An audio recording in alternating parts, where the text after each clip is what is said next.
৬৫ সেকেন্ডেই বাজিমাত এবারের বিশ্বকাপের দ্রুততম গোলের রেকর্ড প্যারাগুয়ের। ২০২৬ বিশ্বকাপের দ্রুততম গোলের রেকর্ড এলো নতুন নাম। তুরস্কের বিপক্ষে ম্যাচের শুরুতেই গোল করে ইতিহাস গড়লেন প্যারাগুয়ের মিডফিল্ডার মাতিয়াস গালারজা।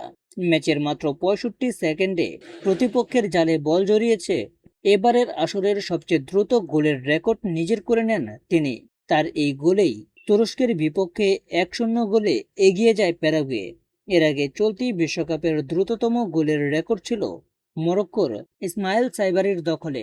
স্কটল্যান্ডের বিপক্ষে তিনি ম্যাচের ৭১ সেকেন্ডে গোল করে সেই কীর্তি গড়েছিলেন। কয়েক ঘন্টার জন্য এবারের বিশ্বকাপের দ্রুততম গোল ছিল এটি।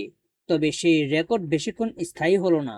মাত্র ৬ সেকেন্ডের ব্যবধানে সাইবারিকে পেছনে ফেলে নতুন ইতিহাস লিখলেন গালারজা। ম্যাচের শুরু থেকেই আক্রমণাত্মক ফুটবল খেলতে দেখা যায় প্যারাগুয়েকে। ৬৫ সেকেন্ডেই প্রতিপক্ষের রক্ষণভাগ ভেদ করে গোল আদায় করে নেন তারা। গালারজার সেই মুহূর্তেই উল্লাসে ফেটে পড়ে প্যারাগুয়ের সমর্থকেরা। তো বন্ধুরা, এই নিয়ে তোমাদের মূল্যবান মতামতগুলো এখনই কমেন্টে জানাও। আর এরকম নিত্য নতুন খেলাধুলার সমস্ত আপডেট পেতে এখনই আমাদের এই চ্যানেলটা সাবস্ক্রাইব করো।